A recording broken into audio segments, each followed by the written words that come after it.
A palavra das Escrituras para a qual eu tenho grande alegria e profundo desejo de chamar a sua atenção nesta tarde se encontra na primeira carta de João, no capítulo 1. Abra comigo a primeira epístola de João, no capítulo 1. Nós leremos os versículos de número 8, versículo de número 9. Estas palavras tão profundas, queridos amigos. Se dissermos que não temos pecado, enganamo-nos a nós mesmos e não há verdade em nós.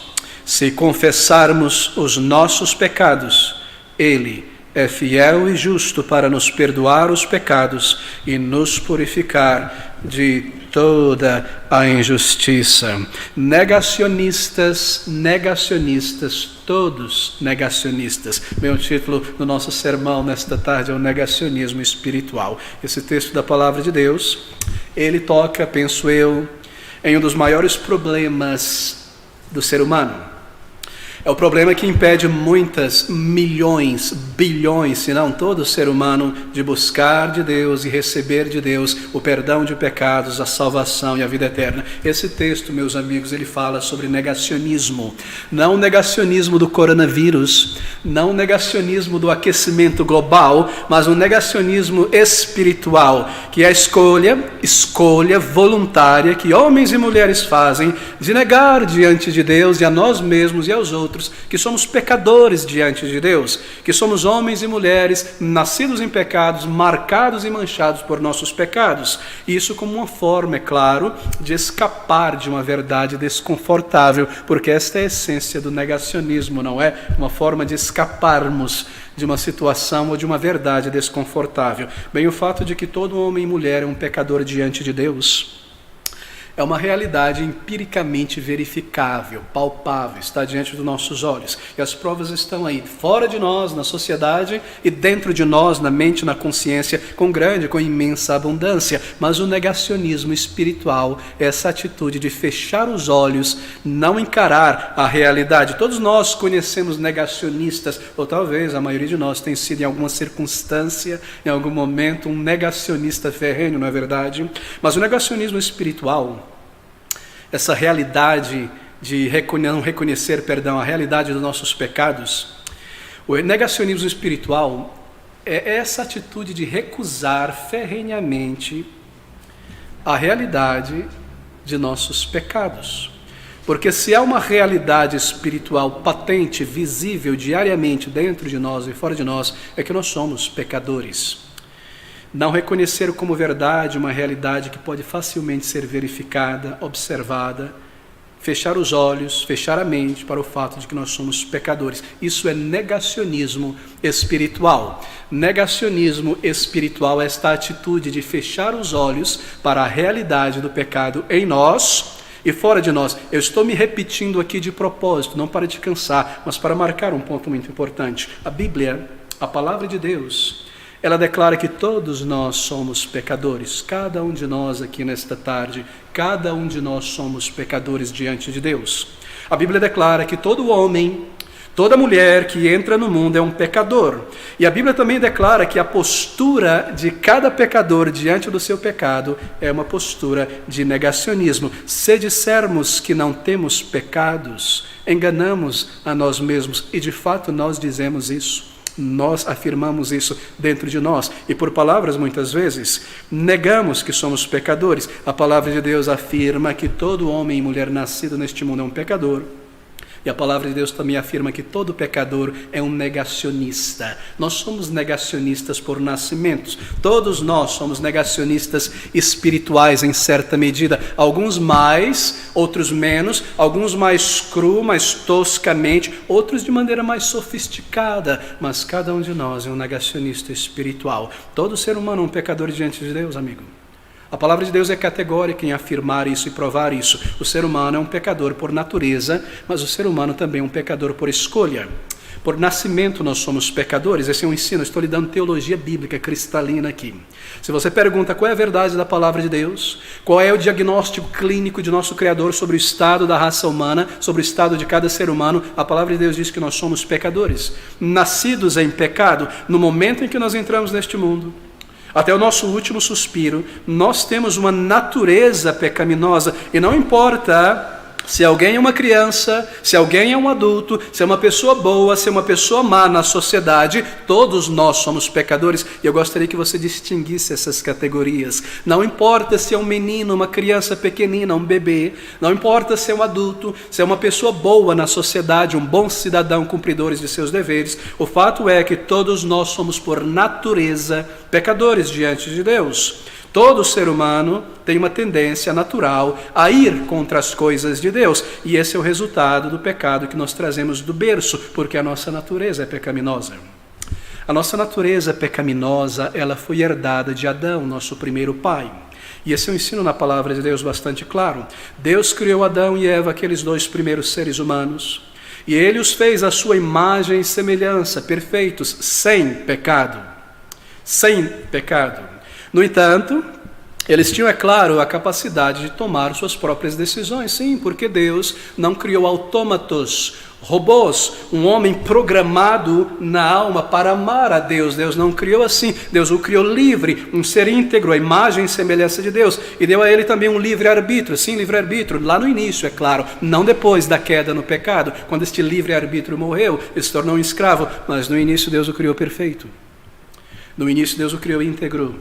No início Deus o criou com a capacidade de escolher, e Deus também criou a sua lei, isto é, Ele deu a sua lei àquele homem no princípio. E assim nós recordamos estas coisas, que todavia eles tinham também a capacidade de tomar suas decisões, e que sendo tentados a desobedecer a Deus, eles se rebelaram contra Deus, e porque a lei de Deus estava ali, porque Deus é justo, Deus é reto, eles trouxeram sobre si mesmos a consequência de seus pecados, e também sobre nós, sobre cada um de nós aqui nesta tarde. Adão não foi apenas o primeiro homem, não veja Adão apenas como o primeiro homem, o único homem na face da terra no início. Veja Adão também como uma espécie de cabeça federal de toda a humanidade. Você sabe que é um cabeça federal, o Brasil é uma república federativa, não é? Isto é, ter um presidente, um cabeça federal.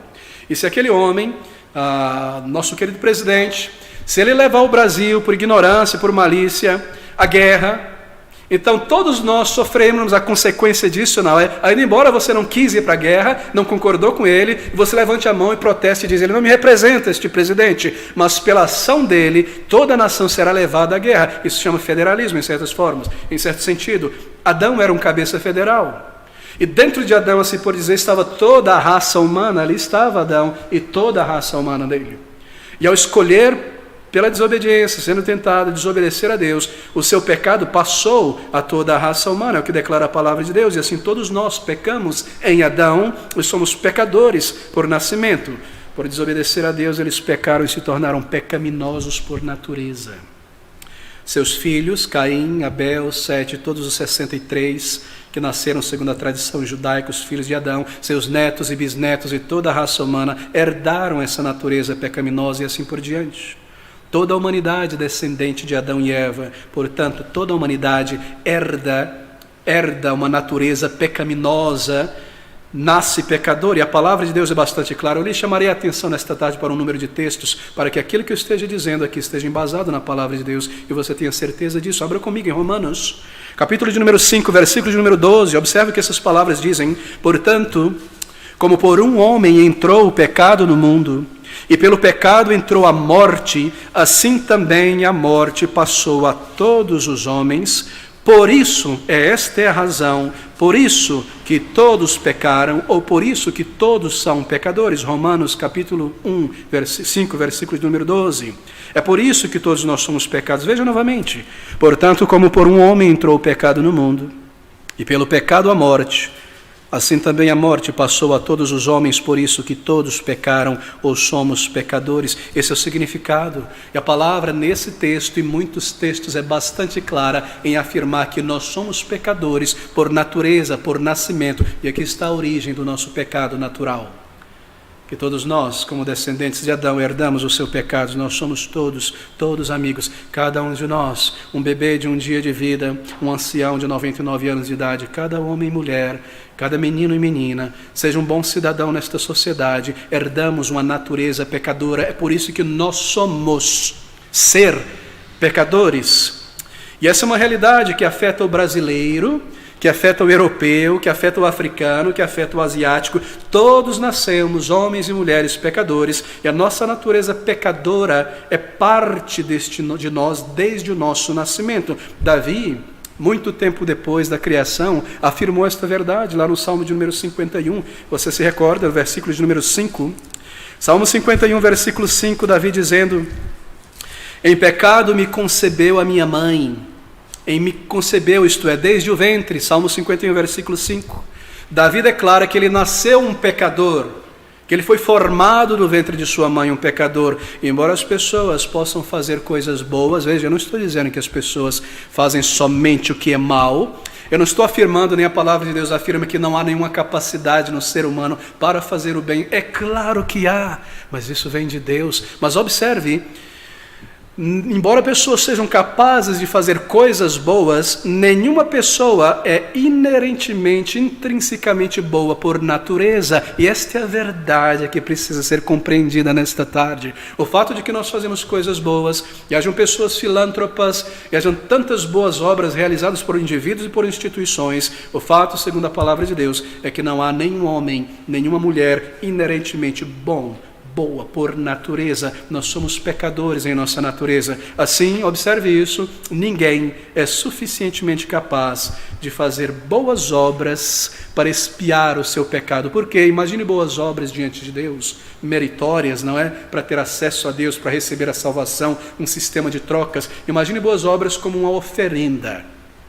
E você vai oferecer um sacrifício a Deus de si mesmo com as tuas mãos. O que a Bíblia está dizendo neste ponto aqui é que nada de nós pode ser aceito por Deus em troca da nossa salvação, porque as nossas mãos que oferecem estão manchadas. Ainda embora o sacrifício, a boa obra, a filantropia, a oferta seja boa, a mão que oferece é imunda, a natureza é pecaminosa, há o egoísmo, há a vaidade, há a mentira, há um Everest de montanhas que eu trago desde a minha infância. Como pode um imundo, um leproso oferecer alguma coisa para Deus? Essa é a razão, este é o ponto teológico aqui. Ainda embora as pessoas façam algum bem, não há nenhum homem, nenhuma mulher intrinsecamente bom por natureza. Assim o pecado está em cada ato, em cada palavra, em cada pensamento. E entender isso, meu querido amigo, é entender teologia bíblica.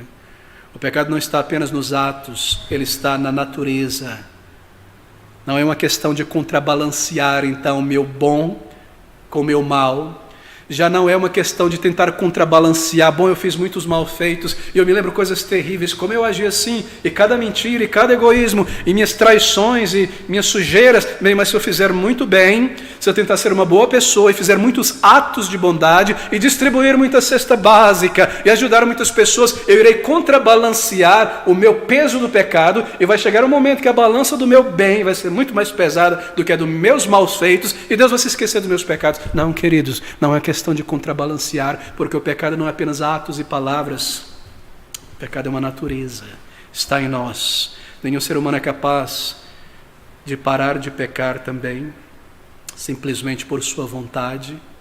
Tente ficar sem pecar um dia, simplesmente não conseguirá. Sim, se você reduzir o pecado a quase nada, você vai se enganar e dizer: eu vivi sem pecado, não matei ninguém, não roubei um mensalão, um petrolão, passei o dia inteiro tranquilo. Oh, quão ignorante nós somos. Eu gostaria de tocar sobre estas maneiras como nós nos enganamos. Bem, as culturas são tão diferentes, não é? Se você já teve a oportunidade de viajar para alguma região do Brasil, mesmo aqui dentro do Brasil, um país continental, não é? Não é interessante, eu me maravilho, fiquei muito tempo fora do Brasil, depois que eu voltei fiquei maravilhado em perceber diferenças e nuances culturais que eu não tinha observado ao crescer aqui no Brasil. Você vai para o sul, você vai para o centro-oeste, que é um lugar maravilhoso, e você vai para o norte, e você vê coisas tão diferentes e tão belas, na verdade, e quando você vai para um outro país, ou mesmo aqui no Brasil, ao conhecer outras culturas indígenas, por exemplo, você já percebeu como as culturas são tão diferentes, às vezes uma língua tão diferente da nossa, uma maneira tão diferente de fazer a mesma coisa, não é? Isso nos surpreende, isso te surpreende? Observar uma maneira tão diferente de fazer a mesma coisa. As culturas são muito diferentes, mas deixa-me dizer uma coisa que é igual em todas as culturas: a natureza pecaminosa humana. O egoísmo que você encontra aqui no Brasil, em São Paulo, é o mesmo que você encontrará lá no interior da Inglaterra. É o mesmo. A mesma malícia você encontra em um Yanomami, que você encontra em um chinês, que você encontra em um brasileiro. O ódio, a mentira, o adultério, a fornicação, o egoísmo, o orgulho, a soberba está em todos os seres humanos. Não é incrível que você não chegue em uma cultura, em um país, uma tribo indígena e veja que pessoas maravilhosas. Elas não mentem em nada, não há malícia no falar, como diz a filosofia, né? Não há instrumentalização das ações, não há ninguém malicioso, querendo buscar alguma coisa por meio de subterfúgio. Você nunca encontra uma cultura assim, onde não há vício, onde não há morte, onde não há assassinato, onde não há egoísmo, onde não há traição.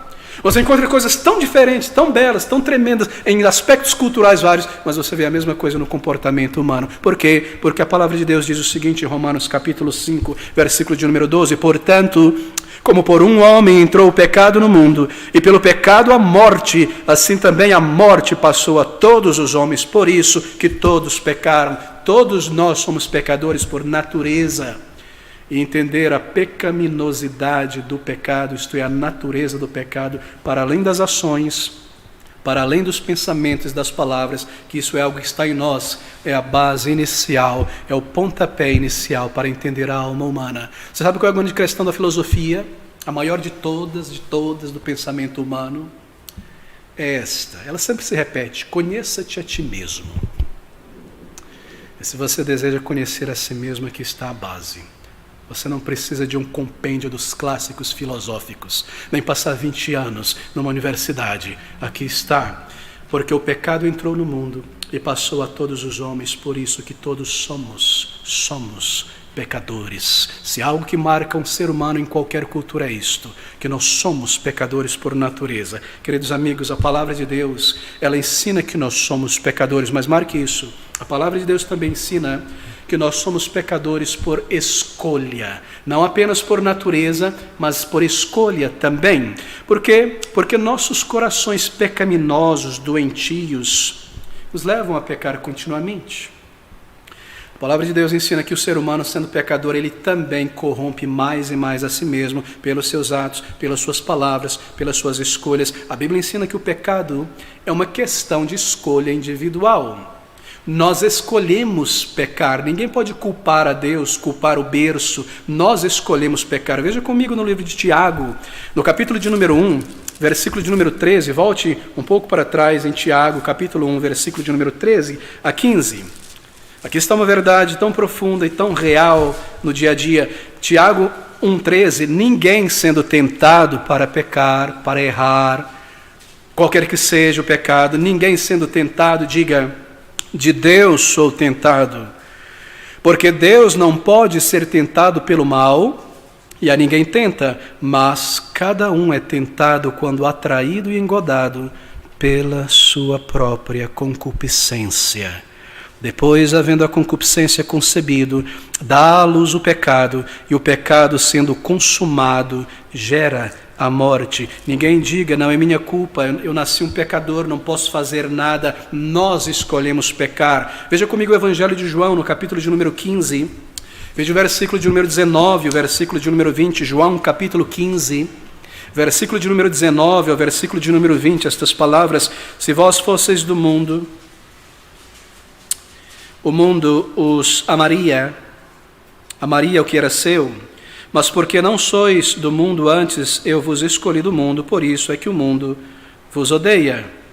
O mundo vos odeia. Lembrai-vos das palavras que vos disse: não é o servo maior do que o seu senhor. Bem, eu toquei um versículo, está um pouquinho distante do versículo que eu gostaria de tocar, mas o Senhor, ele desenvolve o seu raciocínio aqui. Eu tenho certeza que você já leu este texto. Ele diz: de onde procede, qual é a origem dos maus pensamentos, das palavras de ira, da malícia na imaginação, dos roubos, das mentiras, das traições, da ira, da inveja e dos assassinatos, senão de dentro do coração de todo ser humano. Nós somos pecadores por natureza, por nascimento, mas veja, nós somos pecadores por escolha também.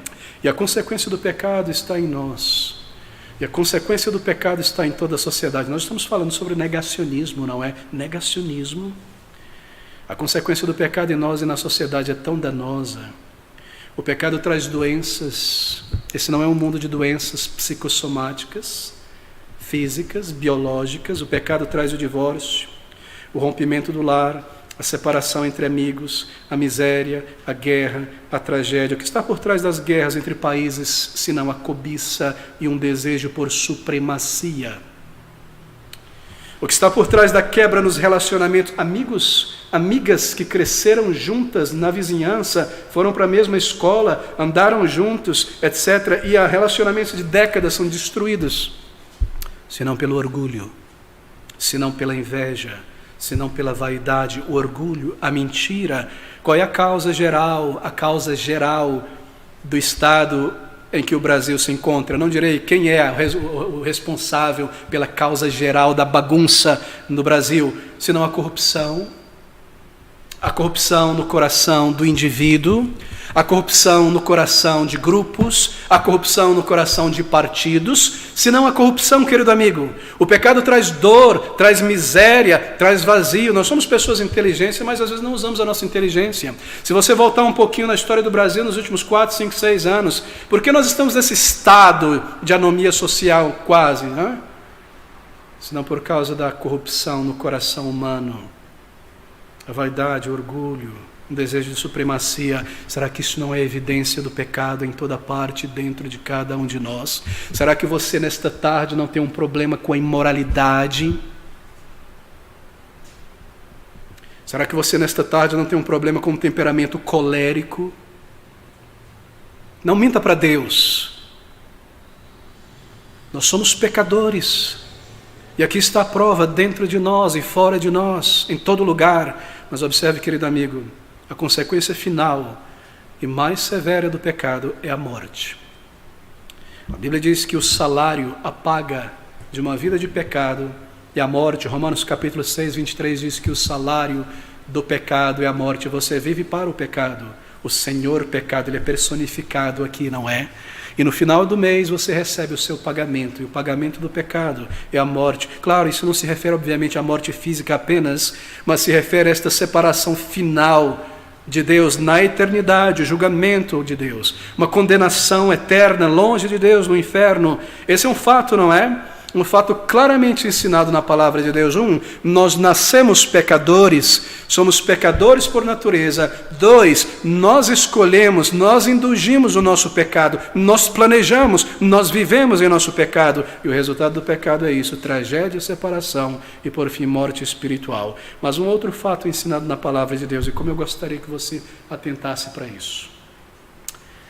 Jesus Cristo Salvador veio a este mundo para lidar com o pecado, para salvar pessoas de seus pecados e da consequência de seus pecados. Oh, querido amigo, há uma esperança real, uma esperança concreta, uma esperança possível, garantida. Jesus Cristo veio a este mundo para lidar com isso, com o problema do pecado. Não entenda errado, se você errar e tropeçar aqui, você perde tudo de vista. Jesus Cristo não veio a este mundo para ser um exemplo. Esse é o ensino errado do catolicismo romano e de outros grupos religiosos. Não há nada que mais traga angústia à minha alma que trouxe no passado do que essa história de que Cristo veio a este mundo para ser um exemplo para a humanidade. Eu não posso ser perfeito, ele foi perfeito. Eu não posso ser completamente santo, ele foi santo. Eu não posso entregar a minha vida numa cruz de dor e agonia para pagar pelo meu pecado. O meu sacrifício nessa cruz seria imundo porque eu sou um pecador. Que exemplo é esse? Nenhum. Ele veio para morrer no lugar de pecadores. E aí depois da conversão ele é um exemplo sim, para homens e mulheres salvos. Ele veio para resgatar pecadores. Se você resumir todas as coisas, ele veio para lidar com o problema do pecado. Ele veio para lidar com este problema. E ele venceu o pecado porque ele nunca pecou. Ele venceu o pecado morrendo na cruz do Calvário. Queridos amigos, pense, Jesus Cristo foi totalmente humano e totalmente Deus.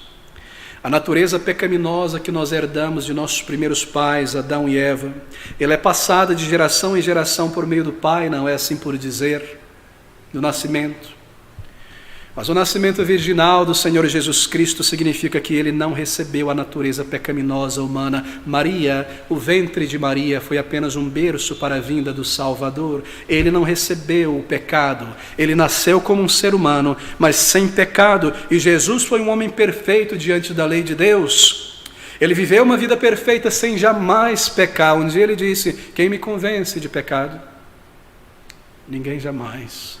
Ele submeteu-se à lei de Deus, ele cumpriu todos os mandamentos do Senhor, ele amou a Deus de todo o seu coração, de toda a sua alma, de todo o seu entendimento, e ele submeteu-se voluntariamente em obediência para cumprir toda a lei de Deus, sem jamais quebrar uma vírgula da lei em pensamento ou em palavras. Fazendo isso, ele adquiriu os méritos de representar homens e mulheres diante de Deus pela vida perfeita que ele viveu no lugar de pecadores. E ao oferecer a sua vida voluntariamente para morrer, voluntariamente, eu tenho ouvido pessoas tão nécias e tolas dizer: oh, tadinho de Jesus, ali naquela cruz, eu vi ali naquela igreja, ali na cruz, oh, Jesus morto. Não, amigo, ele se entregou, ele veio para morrer, ele não foi tomado por acidente, a sua morte não foi um acidente. A sua morte não foi um erro no plano. Ele um dia disse: ninguém toma a minha vida, mas eu a dou voluntariamente para tomá-la de volta na ressurreição. Os judeus tentaram tantas vezes prendê-lo, tantas e tantas vezes matá-lo, trucidá-lo, pegá-lo em armadilhas filosóficas, em todo momento em silogismos, mas ele disse: não chegou a vossa hora. Mas quando chegou a hora deles, ele disse: agora é a vossa hora e do poder das trevas. Ele entregou-se para morrer, a sua morte foi voluntária, ele nasceu para morrer, ele veio para morrer, porque para lidar com o pecado ele precisava morrer, pagando em seu corpo e em sua alma, no lugar de pecadores, sofrendo a justiça que Deus, ele próprio, Deus triuno, exige por pecados contra a sua lei. Ele tomou sobre si na morte, em seu corpo, o pecado e a consequência do pecado, como diz a palavra de Deus, fazendo-se um sacrifício no lugar de pecadores, por pecadores. Ao sacrificar a sua vida na cruz, ele fez isso voluntariamente. Nesta vida, nós sempre teremos uma natureza pecaminosa. No entanto, existem na palavra de Deus pelo menos 3 promessas para qualquer homem, mulher, jovem, criança que encare os seus pecados, que entreguem as suas vidas a Jesus Cristo, que busquem de Jesus os méritos dele, de uma vida perfeita, de um sacrifício perfeito. Uma vida perfeita, um sacrifício perfeito, um sacrifício no lugar de pecadores, pagando em seu lugar, para remover a culpa, para perdoar pecados, e uma vida perfeita para garantir um lugar no céu. De que adiantaria apenas morrer e eu ter os meus pecados perdoados e não poder ter lugar no céu, porque o céu é um galardão, não é? Cristo adquiriu um lugar no céu para seu povo, através de uma vida perfeita, o galardão. Para homens e mulheres que vêm a Jesus como pecadores arrependidos, aqui está uma promessa. Primeiro, o seu pecado não será mais contabilizado contra você no dia de julgamento. Em Cristo Jesus, nós podemos ser plenamente perdoados. Abra comigo em 1 Coríntios, capítulo 6, no versículo de número 10 ao versículo de número 11, nós lemos essas palavras. 1 Coríntios, capítulo 6, versículo de número 10 ao versículo de número 11, logo após a carta aos Romanos. Estas palavras, versículo 10 ao versículo 11, não erreis. Observe isso. Essa é a primeira promessa para um pecador arrependido, que nossos pecados são completamente perdoados. Não erreis, nem os fornicadores. Deixa-me ler do versículo 9. Não sabeis que os injustos não hão de herdar o reino de Deus? Não erreis, aqui está a sua injustiça. Nem os fornicadores, nem os idólatras, nem os adúlteros, nem os efeminados, nem os sodomitas homossexuais, passivos ou ativos, nem os ladrões, nem os avarentos, nem os bêbados, nem os maldizentes, nem os roubadores herdarão o reino de Deus. Mas se eu, como um destes homens ou mulher, no pensamento, na imaginação, na ação, eu me aproximo de Deus, Por meio de Jesus, pelos seus méritos, essas palavras são dirigidas a mim, e é o que alguns têm sido, mas haveis sido lavados, mas haveis sido santificados, mas haveis sido justificados em nome, e lembre-se que o nome representa a obra, em nome do Senhor Jesus, pelo Espírito de nosso Deus. Que promessa tremenda para aqueles que encaram os seus pecados. Negacionismo, querido amigo. Você está percebendo onde o negacionismo espiritual, negar que eu sou um pecador, pode me levar? Em segundo lugar, aquelas pessoas que se aproximam como pecadores diante de Deus, elas são capacitadas pelo Espírito Santo para resistir à tentação de pecar e permanecer na prática do pecado, mas haveis sido justificados em nome do Senhor Jesus, e pelo Espírito, o Espírito de nosso Deus. Finalmente, eles serão fortalecidos para vencer o pecado, não permanecer nele.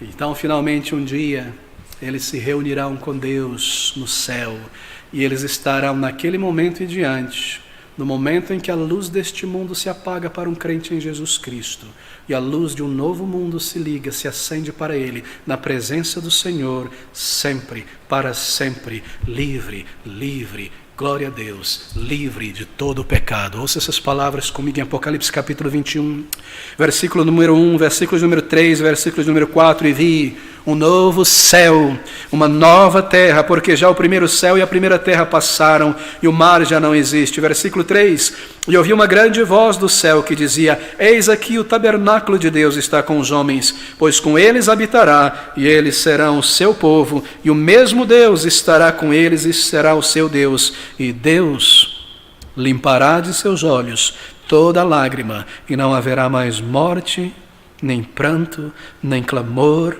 nem dor, porque as primeiras coisas já são passadas. Glória a Deus.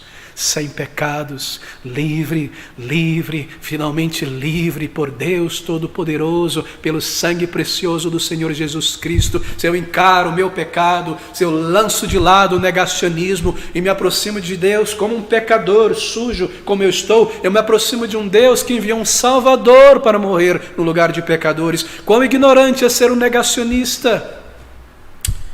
Ele salva pecadores que reconhecem seus pecados, que abandonam o negacionismo. Em Jesus Cristo, queridos amigos, nós não precisamos mais estar separados de Deus. Na conversão, nós estamos não mais apenas vinculados ao nosso nascimento terreno e carnal, mas na conversão, como pecadores arrependidos, nós podemos nos tornar filhos de Deus, filhas de Deus, filhas de Deus.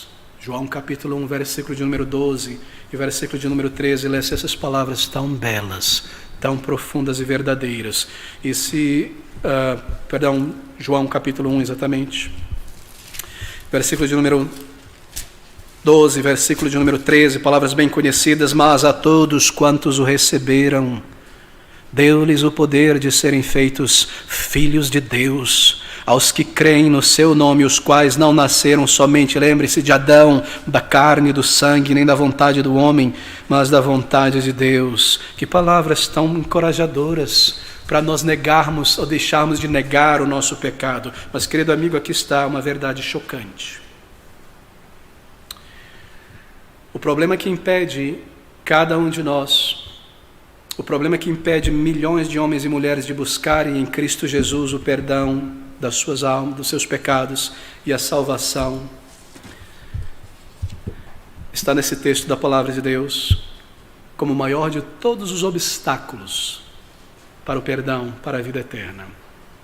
O problema que impede as pessoas de buscarem a sua salvação é o negacionismo espiritual. Versículo de número 8 de nosso texto em 1 João.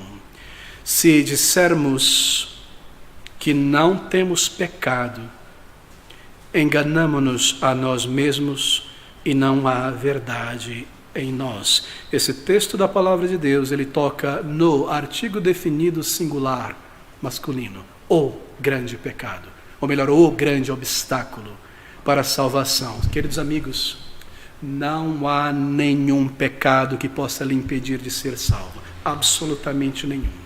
E a palavra de Deus, ela ilustra homens e mulheres em todos os tipos de pecados possíveis, e a graça de Deus refletindo sobre eles. Não há nenhum pecado que possa te separar de Deus. O impedimento está aqui.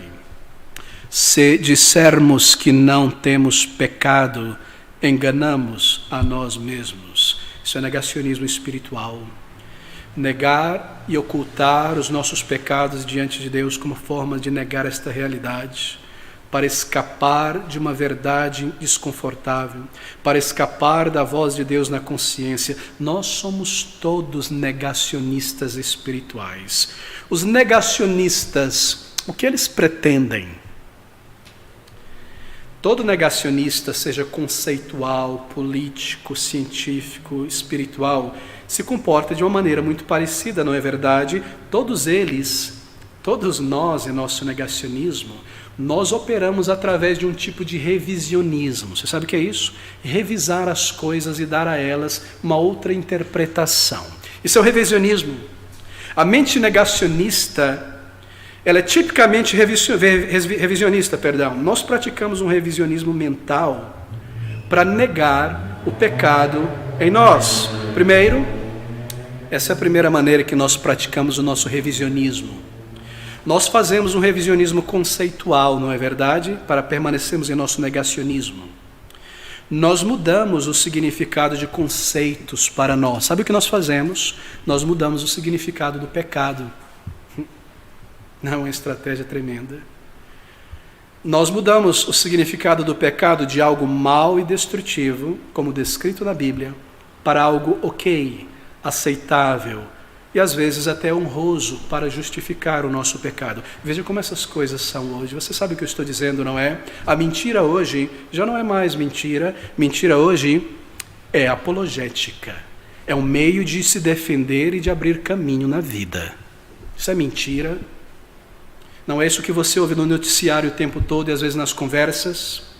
O que é o egoísmo em nossos dias? Egoísmo é chamado em pensar mais em si mesmo e pôr o foco na autoestima.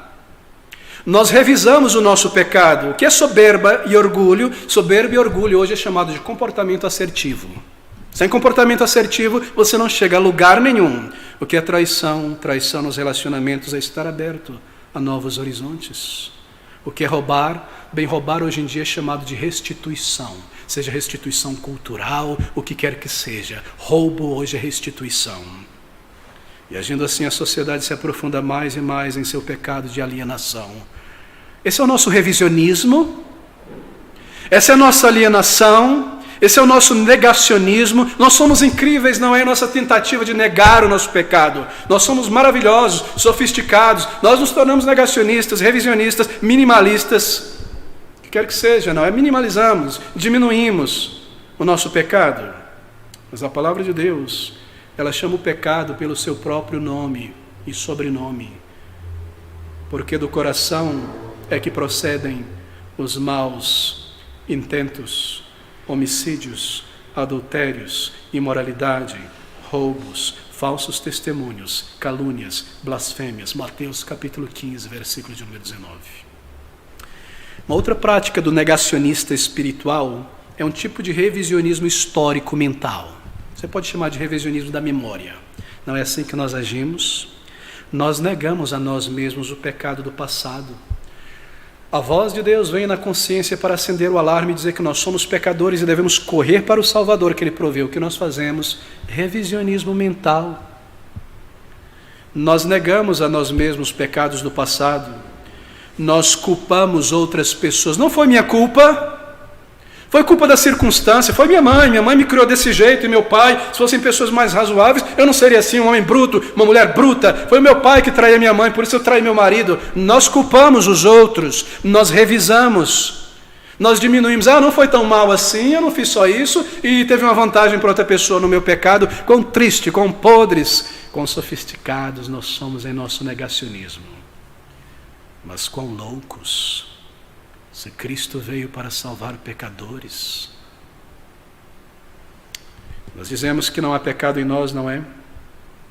Há muitas outras maneiras de indulgirmos o nosso negacionismo espiritual. A sociedade, desde a infância, ela te ensina a negar, a ser o negacionismo, desde um berço. Como? Bem, a sociedade te diz que não existe pecado. A sociedade hoje ela até perdoa pecados. Nós te perdoamos, pecado não existe, você foi programado socialmente. Se libera, sai do armário, viva a tua vida, deixa esses traumas. Negacionismo não é. Nós aprendemos na música, na novela, na história. O mundo se comporta como se nós estivéssemos em rebelião contra Deus. E por essa atitude, sabe que nós estamos dizendo a Deus? Não há Deus, não há pecado. Eu não sou um pecador. Deixa eu me dar uma outra estratégia negacionista. Nós nos comportamos como se Deus não existisse. Por quê? Porque se eu abraço uma teoria, ou melhor, uma opinião humana que me diz que não há um Deus, tudo veio do nada, que o acaso cego trouxe tudo à existência, então, crendo nisso, eu posso viver o meu pecado, porque eu sei que Deus é contra esse meu pecado, então é melhor que eu creia que Deus não existe. Se Deus não existe, não há julgamento. Não é só maneira de negação do pecado. Há uma outra maneira que nós desenvolvemos para negar o pecado em nós. Eu tenho observado isso muitas vezes, a sutileza da capacidade humana. Eu era assim no passado, em alguns aspectos, mas observe, muitas pessoas, elas se mantêm propositalmente em um estado de semi-ignorância de Deus, semi-ignorância religiosa. E essa é uma maneira de negar a nossa pecaminosidade. Por quê? Porque se eu não sei muito sobre Deus, se eu não sei muito sobre a vida, eu não preciso me preocupar muito com estas coisas, nem com minha consciência, nem com o dia de julgamento. Você conhece pessoas assim, você conversa com elas, elas estão sempre sorridentes, maravilhosas, mas que pessoa ignorante, aí você descobre depois que é uma ignorância voluntária, um estado de semi-ignorância. Eu me mantenho assim, são pessoas inteligentes em muitas áreas, mas não querem saber quase nada da Bíblia, de propósito. Essa é uma maneira de negar que somos pecadores. Não há homem ou mulheres santos antes da conversão, querido amigo. Nenhum. Não há qualquer pessoa ingênua ou singela e simples no que se refere ao pecado antes da conversão. Todos nós vivemos em negação.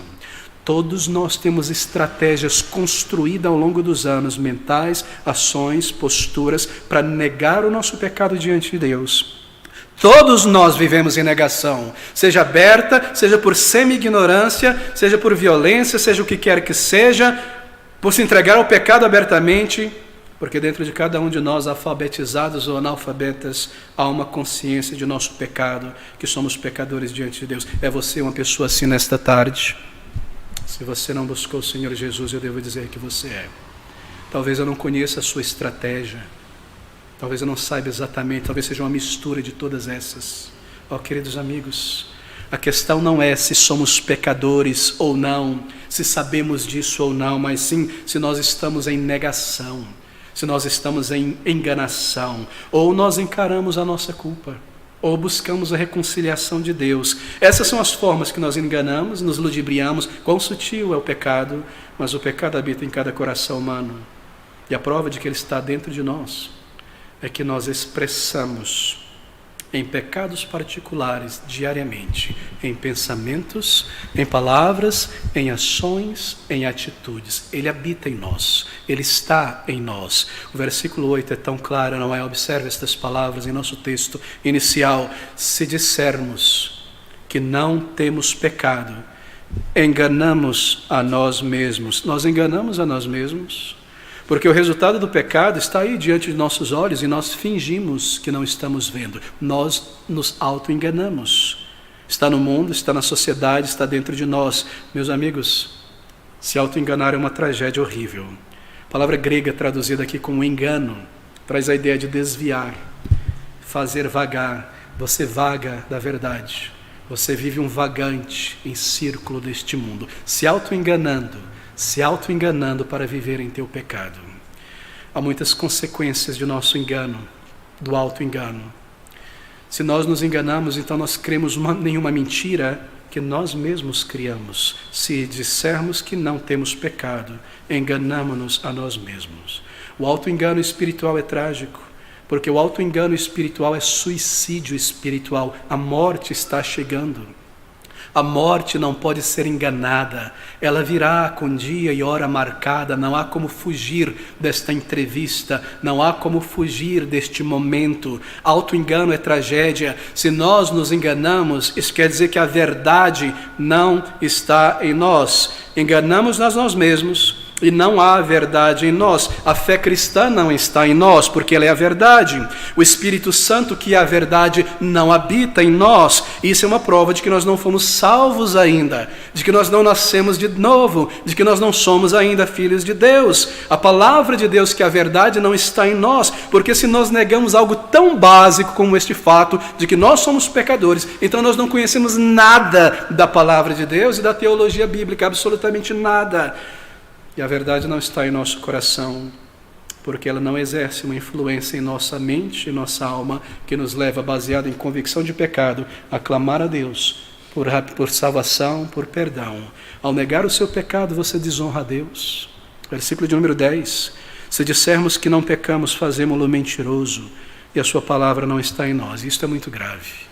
Você chama a Deus de mentiroso. Deus, eu creio que a minha vida, o meu pecado, a maneira como eu encontro, é muito melhor do que a tua palavra, do que as tuas promessas, e eu não me preocupo com o teu julgamento. Nós chamamos a Deus de mentiroso, porque é Deus quem diz que nós somos pecadores. Esta é a palavra de Deus. Agora, meus queridos amigos, eu preciso concluir aqui. Por que nos enganar sobre o nosso pecado? Por que fingir e lutar negando que nós somos pecadores diante de Deus, quando encarar o pecado é que traz o perdão e a salvação e a vida eterna? Você vê que loucura. Pense comigo. Por que Jesus Cristo morreu? Ele morreu por nossos pecados.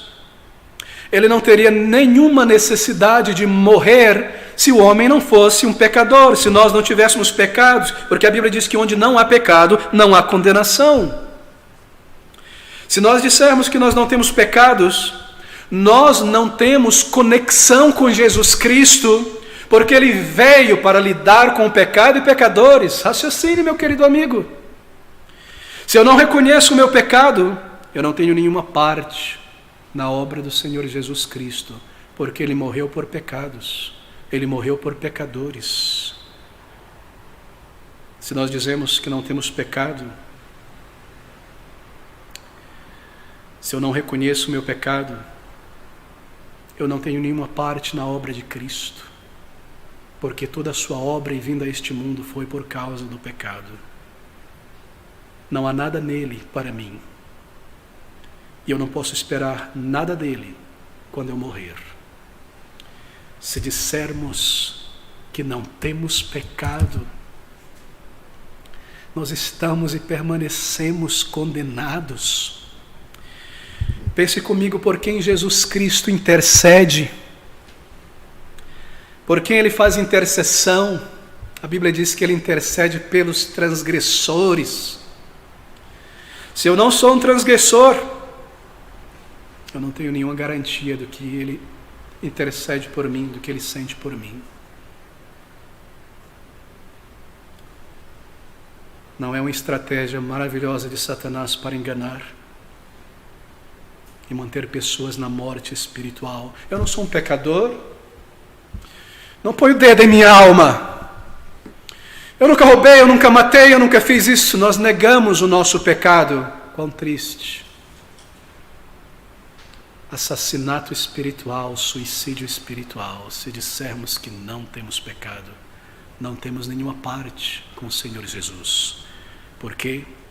Porque Ele morreu por pecadores, porque Ele intercede por transgressores, porque Ele salva o pecador, aleluia, salva até por meio de um olhar, como diz o antigo hino. Se eu não sou pecador, se eu não encaro o meu pecado, não há nada de Deus em Jesus Cristo para mim.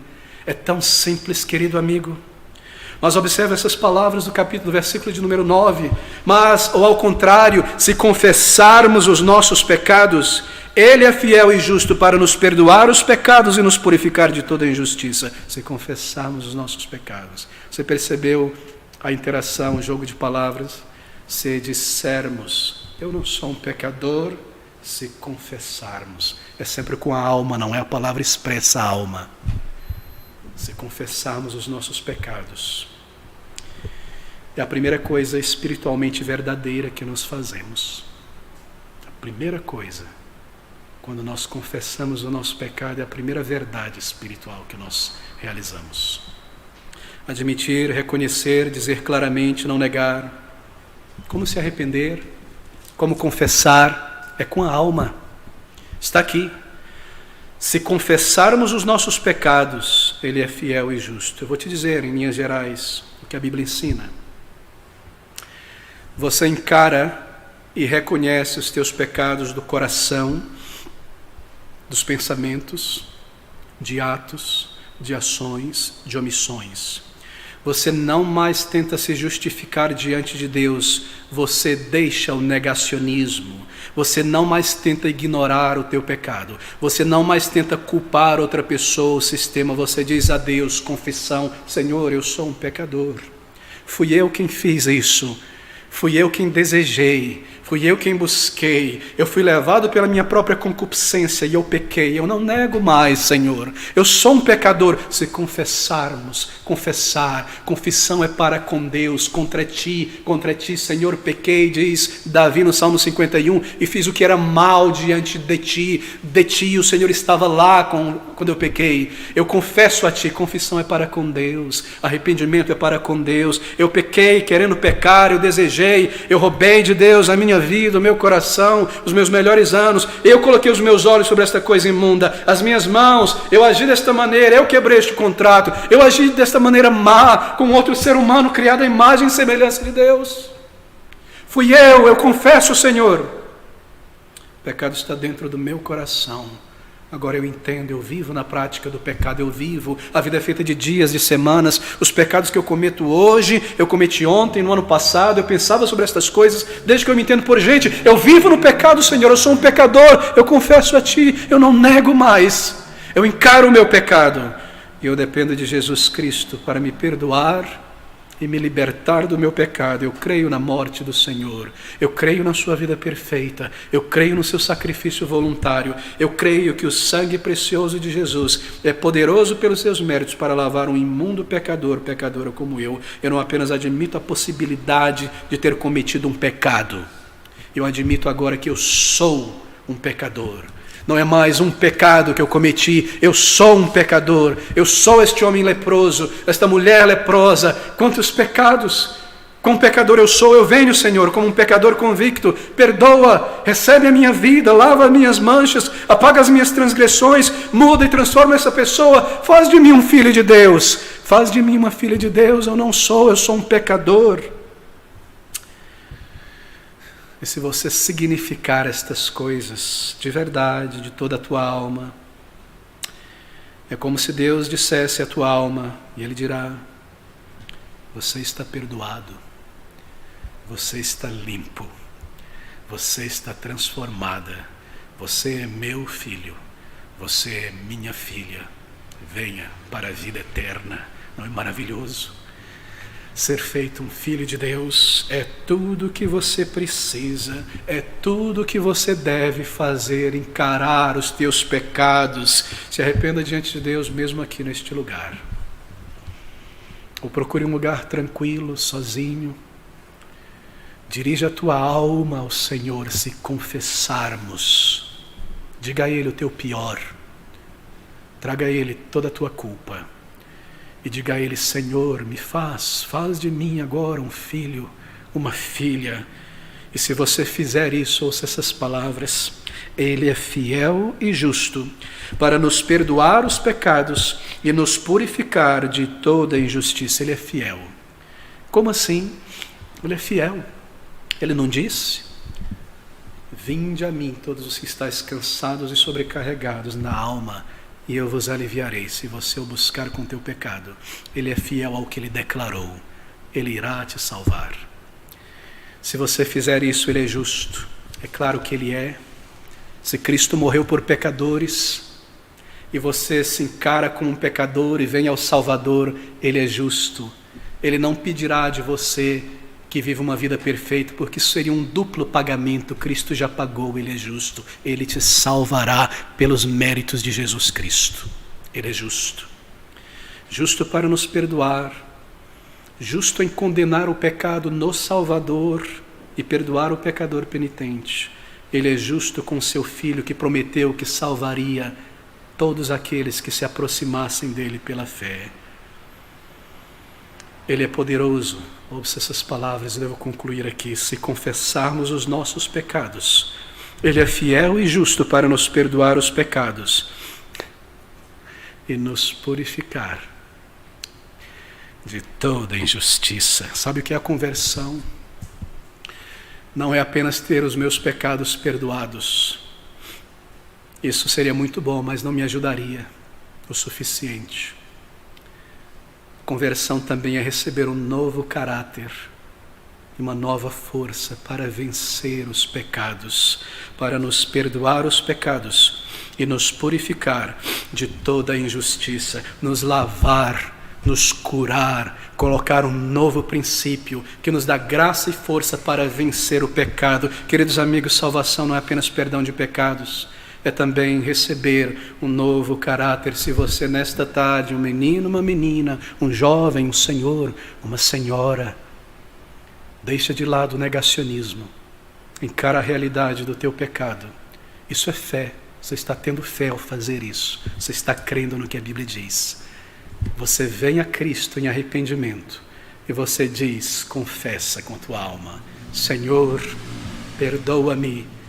Então Ele é poderoso para te perdoar e para fazer de você uma nova criatura. A salvação é tão grande, tão imensa, mas tão simples. Você o busca em oração, em arrependimento. Você é salvo por Ele. Você é purificado. Você é salvo para sempre. Mesmo aqui, mesmo agora. Um filho de Deus, uma filha de Deus em Cristo Jesus. Venha Cristo nessa tarde. Vamos orar juntos. Senhor Deus e glorioso Pai de misericórdias, abre o nosso entendimento. Ajuda-nos a ver as nossas artimanhas tolas, loucas, suicidas. Tira as escamas, ó Senhor. Dai-nos de sentir a nossa culpa e temer a morte e a condenação. E leva-nos a Cristo Jesus. Só o Senhor pode fazer isso, abrir os olhos espirituais e ressuscitar o morto espiritual. Vem com grande graça e misericórdia e aplica estas verdades a cada alma. E salva, Senhor, e dá ao teu Filho amado aqueles por quem Ele morreu, bilhões de homens e mulheres que o buscariam, que encararam o seu pecado para tê-lo como Ele de fato é, o Salvador de pecadores. Nós clamamos a Ti, em um nome e pelos méritos de Jesus, e para o Teu louvor oramos. Amém.